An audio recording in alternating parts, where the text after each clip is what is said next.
Hello everyone, আজকে আমরা দশম শ্রেণীর ভৌত বিজ্ঞানের চলতরিত অধ্যায়ের একটা গুরুত্বপূর্ণ সূত্র সম্পর্কে আলোচনা করব। সেটা হচ্ছে ওহমস ল, অর্থাৎ ওহমের সূত্র। চলতরিতের ক্ষেত্রে যেমন কুলম্বের সূত্রটা ভীষণ ইম্পর্টেন্ট, জুলের সূত্রটাও ভীষণ ইম্পর্টেন্ট, ঠিক সেরকম ওহমের সূত্রটাও ভীষণ ইম্পর্টেন্ট। কারণ ওহমের সূত্রটা যেমন আসে, ব্যাখ্যাটা যেমন আসে, ঠিক সেরকম ওহমের সূত্র থেকে অঙ্কও করতে হয়। ওহমের সূত্র থেকে আমরা কিভাবে রোধের সংজ্ঞা পাই সেটা নিয়ে আজকে আলোচনা করব। মূলত উপাদান এবং অন্যান্য ভৌত অবস্থা অপরিবর্তিত থাকলে কোন পরিবাহীর মধ্য দিয়ে প্রবাহ মাত্রা ওই পরিবাহীর দুই প্রান্তের বিভব প্রভেদের সমানুপাতিক হয়।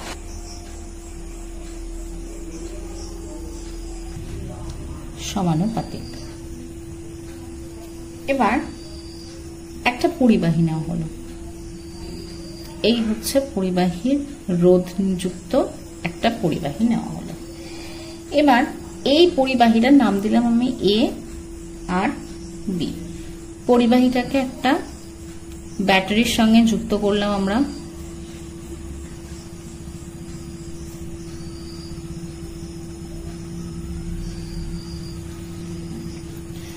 অলরেডি ক্লাস 7-এ পড়ে এসেছি যে বড় প্রান্তটিকে বলা হয় প্লাস প্রান্ত, ছোট প্রান্তটাকে বলা হয় মাইনাস প্রান্ত।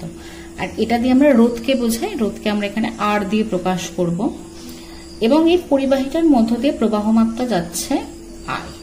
দেখো চিত্রে এ বি একটি পরিবাহী, যার এ প্রান্তের বিভব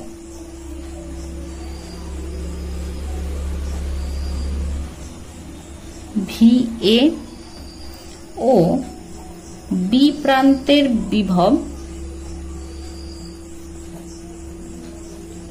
VB, এটা বলে দিয়েছে।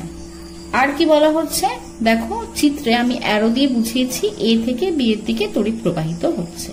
তাহলে বিভব পার্থক্য কত হবে? বিভব পার্থক্য বা বিভব প্রভেদ কত হবে?